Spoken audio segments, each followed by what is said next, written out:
జీ5 ఉండగా మీ favourite TV shows ని మీరు అస్సలు మిస్ అవ్వలేరు. Complete free. అత్తయ్య లేదు, ఎక్కడో ఏదో తప్పు జరిగింది. అత్తయ్య నన్ను క్షమించండి అత్తయ్య. నా కొడుకు పరశురాముడు తప్పు చేస్తే తల్లినైనా శిక్షిస్తాడు. నువ్వెంత?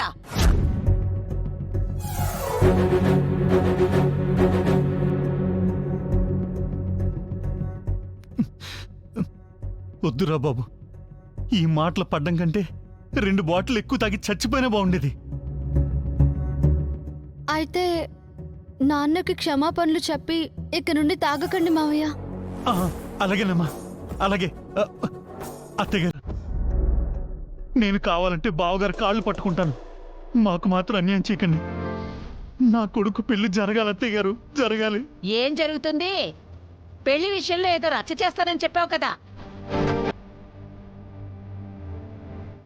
అదేంటో చెప్పు.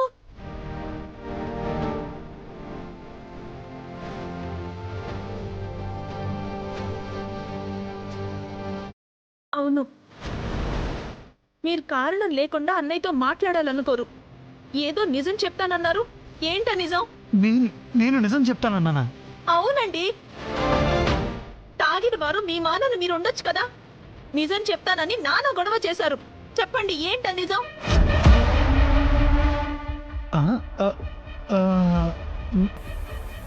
ఎలాగో బయటికి గెంటేయాలని అన్నయ్య ఫిక్స్ అయిపోయాడు కదా. కనీసం ఆ నిజం ఏంటో అందరూ తెలుసుకోనివ్వండి.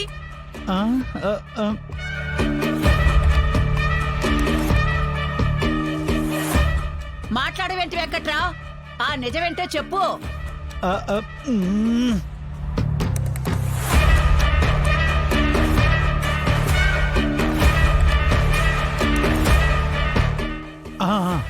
గుర్తొచ్చింది.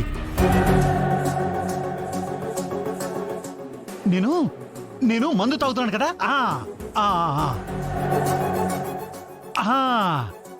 తాగినప్పుడు నా కొడుకు సీనుగాడు వచ్చాడు. అప్పుడు ఆ తర్వాత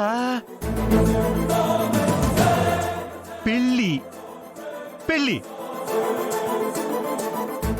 అదే రే, నువ్వు పెళ్ళి అన్నావు కదా.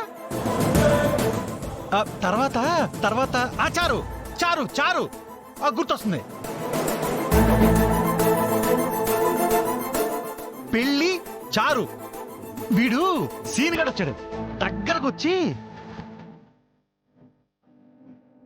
అబ్బా ఏదో అన్నాడు వీడు. రే నువ్వు చెప్పరా, నువ్వు పెళ్ళన్నావు. చారు అన్నాడు, చెప్పరా. నేను ఎప్పుడన్నా నాన్న? అనలేదా? లేదురా, నువ్వు ఏదో చెప్పావురా నువ్వు. నాకు ఏం చెప్పాడు? అన్నయ్య చెప్పండి, ఏం జరిగిందో చెప్పండి. అదేనమ్మా, గుర్తొచ్చేస్తుంది. వచ్చింది. నాకు ఆ పెళ్ళి వీడు చారు.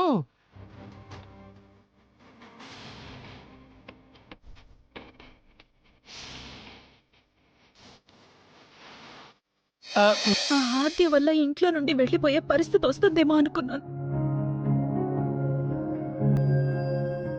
కర్మ, నా భర్త వల్లే ఆ పరిస్థితి వస్తుందని అస్సలు అనుకోలేదు. పద్మం, నన్ను క్షమించు పద్మం. ఇలా జరుగుతుందని తెలిస్తే అసలు నేను తాగేవాడినే కాదే. చేసిందంతా చేసి మళ్ళీ క్షమాపణలు ఎందుకండి?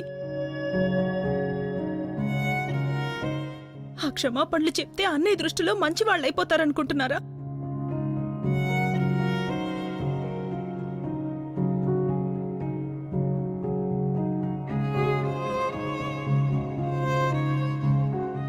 బామ్మర్ది,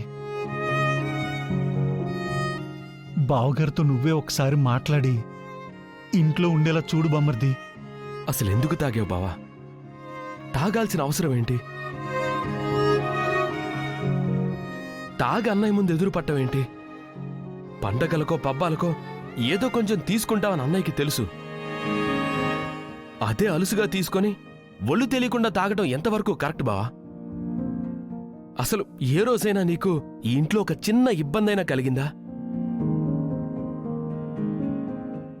చెప్పు బావా. లేదు. అందుకేనా ఇలా చేశావు?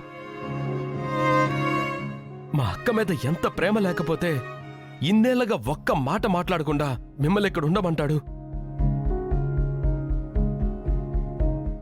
ఊర్లో ప్రెసిడెంట్ లాంటి వాళ్ళెవరైనా ఎదురుపడి పలానా రఘురాం గారి బావ తప్పతాగి రోడ్ల మీద తిరుగుతున్నాడని ఊర్లో చెప్పుకుంటే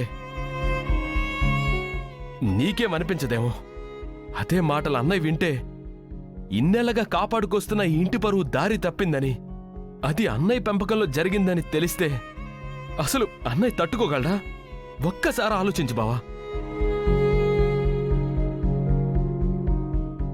ఇప్పుడు కూడా నీ మీద కోపంతో వెళ్ళిపోమనలేదు, బాధ్యతగా ఉంటావని ఇలా చేశాడు.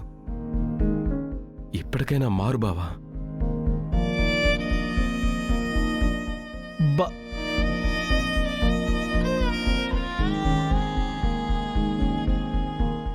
ఎంత మాట్లాడినా ఎవరితో చెప్పించినా అన్నయ్య వినడు. ఇక మన దారి మనం చూసుకోవాల్సిందే.